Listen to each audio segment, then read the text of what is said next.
자, 그러면 우리 이제 배움 3으로 넘어갈게요. 배움 3에서는 우리가 계속 이야기하고 있던 환경오염과 쓰레기 문제에 대한 해결 방법을 함께 살펴보려고 합니다. 왜 쓰레기 분리수거해요. 아무데나 버리지 말고 쓰레기통에 버려요. 이미 여러분들 잘 알고 있는 내용이지만 의외로 모르는 점도 많아요. 그 선생님이 크게 두 가지로 나눠서 이야기해 보려고 해요. 먼저 쓰레기 대신 이걸 써요 라는 제목을 붙여보았는데요.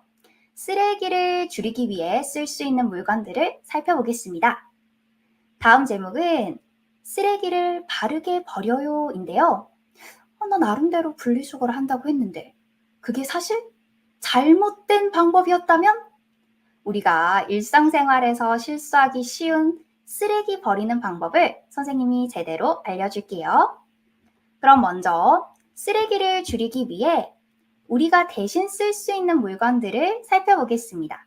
쓰레기 대신 이것으로 바꿔봐요. 생활 속에서 정말 만나기 쉬운 물건인 플라스틱 일회용 컵. 아까 살펴보았던 쓰레기 사진들 속에서도 가장 많이 눈에 띄었는데요.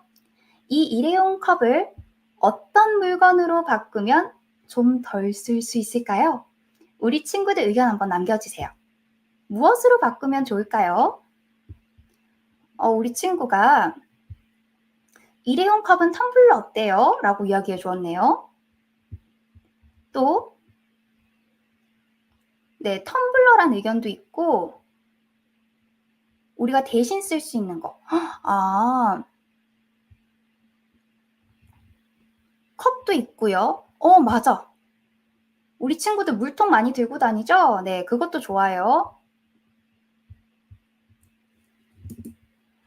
이것처럼 바로바로 텀블러나 머그컵 같이 여러 번 사용할 수 있는 컵이나 물병을 활용하면 플라스틱 쓰레기를 줄일 수 있을 거예요. 이 사진은 선생님 학교 교무실의 모습인데요. 선생님 학교는 대부분의 선생님이 플라스틱 사용을 줄이기 위해 개인용 컵을 가지고 다녀요. 선생님만 친구들도 물통을 다 들고 다닌답니다. 우리 친구들도 그렇죠? 또 요즘 카페에 개인용 컵을 들고 가면 거기에 음료를 받을 수 있다는 사실 다들 알고 있었죠? 네, 선생님은 이렇게 테이크아웃 하기 전에 컵을 챙기는 습관을 가지려고 노력해요. 그럼 우리 지구 환경을 지키는데 아주 소중한 한 걸음이 될 거예요. 환경을 지키는 우리 온학교 친구가 되기를 바랍니다. 다음으로는 플라스틱 컵과 마찬가지로 우리 생활에서 정말 많이 보이는 이거! 비닐봉지죠. 이 비닐봉지. 이거는 어떤 물건으로 대신하면 비닐봉지 쓰레기를 줄일 수 있을까요? 이것도 여러분의 의견 기대하고 있을게요. 우리 친구가 가방! 네, 가방도 좋겠네요. 또 비닐 대신에 우리가 쓸 수 있는 거. 장바구니 부모님들이 많이 가지고 다니시나요? 네, 바로 여러분이 많이 이야기해 준 것처럼 장바구니를 쓰면 비닐봉지 쓰레기를 줄일 수 있겠네요. 우리 친구들 너무도 답변을 잘 해주었어요. 사진에 보이는 장바구니는 실제로 선생님이 자주 쓰는 장바구니예요. 선생님은 장을 보러 갈 때 되도록 장바구니를 들고 다니려고 노력하고 있거든요. 무심코 사용한 비닐봉지와 같은 플라스틱이 완전히 자연으로 분해되기까지 100년이 넘는 시간이 걸린다고 하더라고요.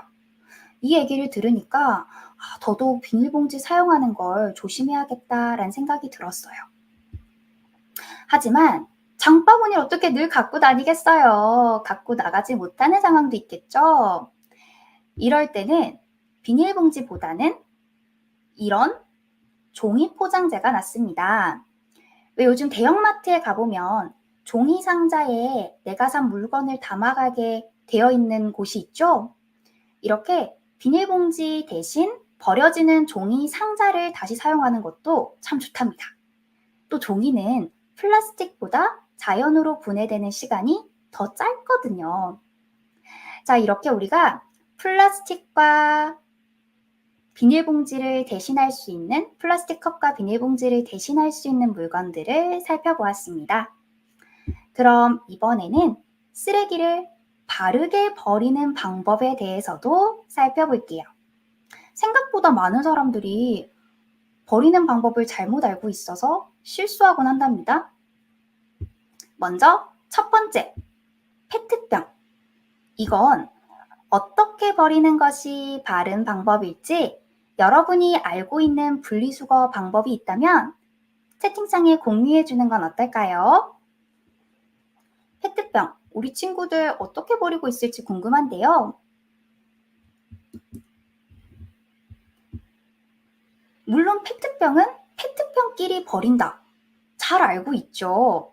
근데 그것 말고도 우리가 지켜야 할 점들이 더 있다는 거 알고 있나요? 한 친구가 비닐 빼고 또 씻어서 말리고 그리고 나서 아파트 밑에 있는 분리수거하는 곳에 버리는데요 라고 하는데요. 우리 친구들, 온학교 친구들 선생님보다 더 잘 알고 있는 것 같아요.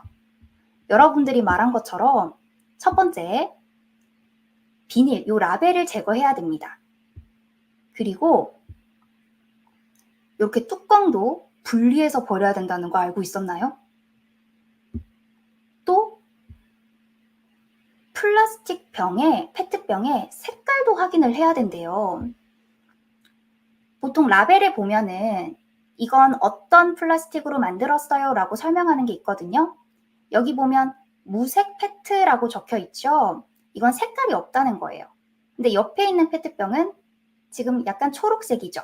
이런 건 유색 페트라고 해요.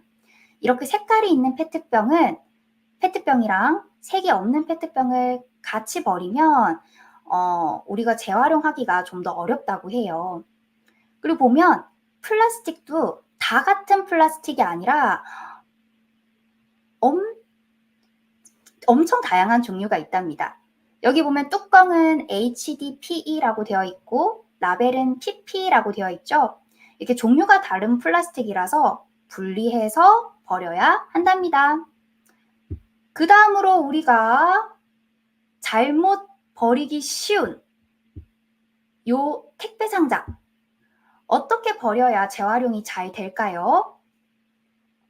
어떻게 버려야 택배 상자가 재활용이 잘 될 수 있을까요? 이것도 우리 친구들이 방법을 잘 알고 있을 것 같은데요.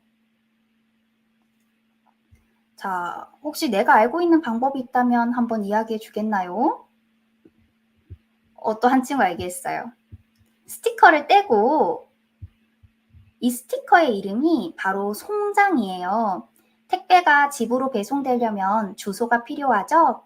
그 주소를 붙이는 스티커, 그게 바로 송장입니다. 택배 송장. 그리고 테이프도 빼고 운송지 뜯고 다 테이프도 뜯고 납작하게 해서 버려요. 와, 우리 친구들 너무너무 잘 알고 있는데요. 선생님 아파트 주민분들을 보면 생각보다 이걸 잘 지키지 않는 사람들이 많아요. 여러분들이 말해준 것처럼 이 송장을 떼야 합니다. 이 송장은 종이 재질이 아니잖아요. 여러분 말했던 것처럼 스티커여서 깔끔하게 떼서 버려야 재활용이 잘 된답니다. 또 택배 박스를 붙일 때 쓴 테이프도 깔끔하게 제거해야 돼요. 보통 사람들이 택배를 뜯을 때 칼을 많이 쓰죠. 칼로 뜯으면 이 테이프는 그대로 상자에 남고 말아요. 상자에 남은 테이프들은 재활용이 되지 않습니다. 종이가 아니니까요. 자, 우리가 이렇게 깜빡하고 그냥 버리기 쉬운 택배 상자, 또 페트병, 어떻게 버리면 재활용이 잘 될지 살펴보았어요. 이렇게 우리 친구들이 수업에 잘 참여해준 덕분에 배움 3까지 우리가 활동을 잘 마무리해 보았습니다. 그럼 우리 오늘 배운 내용 같이 한번 살펴볼까요? 선생님이 이번 시간에 여러분이 기억했으면 좋겠다는 걸 2가지 키워드로 준비를 했어요. 2가지 단어로. 처음, 이응, 시옷, 이응, 키읔, 아트. 이건 뭘까요?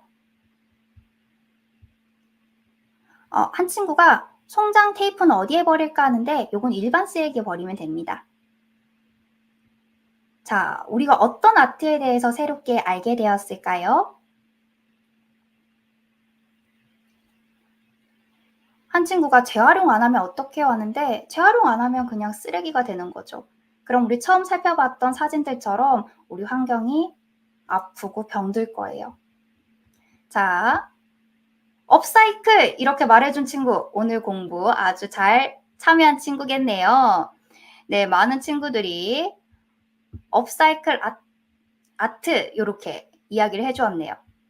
자, 이번 시간을 통해서 우리 친구들이 쓰레기를 예술로 표현한 업사이클 아트라는 용어에 대해서 알게 되는 시간이었기를 바라요. 또 우리가 앞서 살펴봤던 쓰레기로 가득 찬 사진들 봤지요? 이렇게 계속 지내면 안 되니까 우리가 어떻게 해야 될까요? 네, 맞아요. 환경을 보호하려는 마음을 가져야겠죠. 그 선생님이 어떻게 하면 재활용을 잘할 수 있는지, 또 어떻게 하면은 쓰레기를 줄일 수 있을지 여러 가지 방법들을 소개했습니다. 자, 환경보호 이렇게 잘 이야기해 주었고요. 네, 이렇게 우리 친구들이 잘 참여해 주어서 정말 고맙다는 이야기 다시 한번 전합니다. 업사이클 아트와 환경보호 요런 키워드 기억하면서 이번 주말에는 환경보호를 실천하는 우리 온학교 친구들이 되었으면 좋겠네요.